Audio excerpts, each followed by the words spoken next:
পুষ্যা অভিষেক, অর্থাৎ পৌষ মাসের পূর্ণিমাতে শ্রীকৃষ্ণের যে অভিষেক অনুষ্ঠিত হয় তাকে বলা হয় পুষ্যা অভিষেক। বলা হয় মা যশোদা এই দিন কৃষ্ণকে ভালো তার দৈহিক পুষ্টির জন্য ঘি মাখাতেন এবং তাকে ঘি দিয়ে স্নান করাতেন। সেই জন্যই প্রত্যেক পৌষ পূর্ণিমার দিন সমস্ত কৃষ্ণ মন্দিরে, এমনকি পুরীর জগন্নাথ মন্দিরেও এই পুষ্যা অভিষেক অনুষ্ঠান করা হয়। এবং এই অনুষ্ঠানের পর কথিত আছে যে সখীরা বাচ্চা কৃষ্ণকে, ছোট কৃষ্ণকে কাঁধে চাপিয়ে তাকে বিভিন্ন ফুলের সাজে সাজাতেন এবং তাকে সমস্ত বৃন্দাবনের পথে কাঁধে নিয়ে ঘুরতেন এবং নাচাতেন। সেই অনুষ্ঠানকে মনে করে মায়াপুর ইস্কনে প্রত্যেক বছর এই পুষ্যা অভিষেক কিন্তু অনুষ্ঠান করা হয়। এখানে শ্রীকৃষ্ণ, রাধারানী এবং অষ্টসখীকে ফুলের সাজে সাজানো হয়। একদমই ঠিক শুনেছেন, 100% অরিজিনাল ফুল দিয়ে এদিন তৈরি করা হয় রাধা মাধব অষ্টসখীর পোশাক এবং তাদের গয়না। দেশি বিদেশি সুপটু হস্তে তৈরি দারুণ দারুণ পোশাক এবং গয়নায় সেজে ওঠেন রাধা মাধব অষ্টসখী। এবং পুষ্যা অভিষেকের আগের দিন মায়াপুরে চলে এক বিশাল মহাযজ্ঞ। সকাল থেকে শুরু হয়ে রাত প্রায় 11টা 12টা, এমনকি 1টা 2টো 3টে পর্যন্ত চলে এই মহাযজ্ঞ। ভগবানের দয়াতে আমারও সুযোগ হয় এই মহাযজ্ঞে অংশ নেওয়ার এবং তার নিজের চোখে দেখার। দেশি বিদেশি বিভিন্ন ধরনের ফুল এদিন চলে আসে মায়াপুরে। ফুলের পাহাড় হয়ে যায় সেদিন। আর সেখান থেকে বেছে বেছে নিয়ে সুন্দর সুন্দর গহনা এবং তার ডিজাইন তৈরি করা হয় এখানে। এখানে যে ডিজাইনটা দেখছেন এটি হচ্ছে মাধবের কোমরের বেল্ট তৈরি করছেন সচি মাতাজি। সুনিপুণ হস্তে দীর্ঘ দিনের অভ্যাসে তিনি তৈরি করছেন মাধবের বেল্ট। এখানে ফুল কাটা হচ্ছে গ্ল্যাডিওলাস। এই ফুলগুলো বসবে সখীদের এবং রাধারানীর ঘাগরাতে, যেটা পরে দেখতে অসাধারণ লাগবে।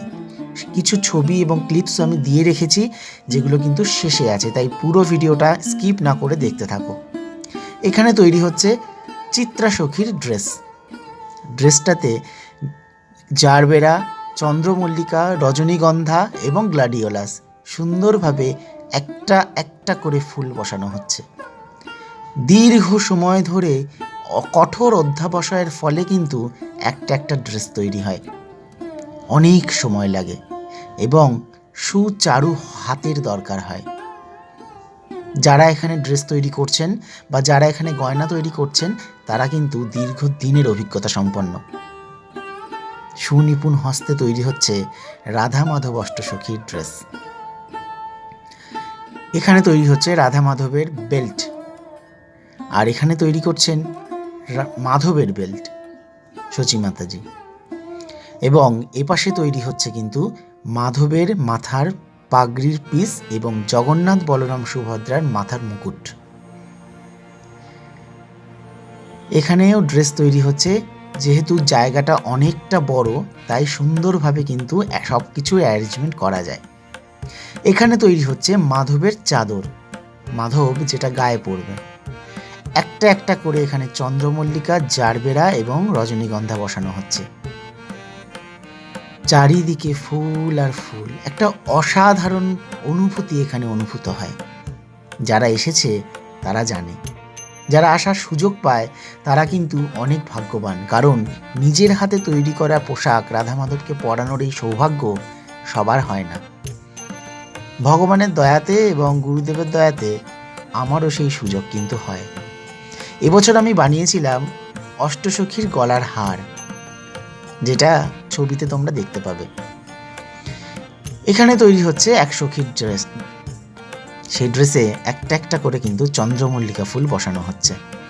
এবার ড্রেসের বেশিরভাগটাই তোমাদের মনে হতে পারে যে সাদা সাদা ব্যাপার, সব যেন সাদা ড্রেস হবে, কিন্তু না, চমক তো পরে আছে। এখানে তৈরি হচ্ছে রাধারানী এবং কৃষ্ণের জন্য লকেট। এটা সম্পূর্ণ হাতে তৈরি একটা লকেট। এইগুলো হচ্ছে সেই গয়না, গলার হার যেগুলো আমি তৈরি করেছি। ওই পাশে দেখো কানের তৈরি হচ্ছে।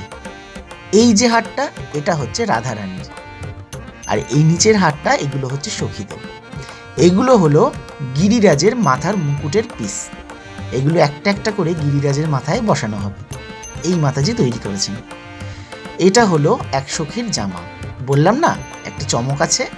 দেখো, গ্লাডিওলাসের বিভিন্ন কালার দিয়ে সাদা রঙের সঙ্গে কিন্তু কন্ট্রাস্ট করা হয়েছে। এত সুন্দর লাগে এগুলো দেখতে, দেখলে মনেই হয় না এগুলো হাতে তৈরি, মনে হয় যেন কেউ মেশিন দিয়ে তৈরি করেছে। সুনিপুণভাবে তৈরি করা হয়। একটা খুঁত থাকলে সেটাকে রিজেক্ট করে দেওয়া হয়, আবার নতুন করে তৈরি করা হয়, কারণ এটা রাধা মাধবের জন্য তৈরি হচ্ছে। তাই সব থেকে সুন্দর জিনিসটা, সব থেকে নিখুঁত জিনিসটা তো তৈরি করতে হবেই। চারিদিকে তখন সাজো সাজো রব। রাত প্রায় 9টার কাছে। সবাই মিলে তৈরি করছি আমরা পোশাক। আর গয়না তৈরির মাঝে মাঝে একটু ভিডিও তো করাই যেতে পারে। এই হলো ফাইনাল লুক রাধা, মাধব আর অষ্টসখী। কেমন হয়েছে এবার কমেন্ট করে জানাতে কিন্তু ভুলো না।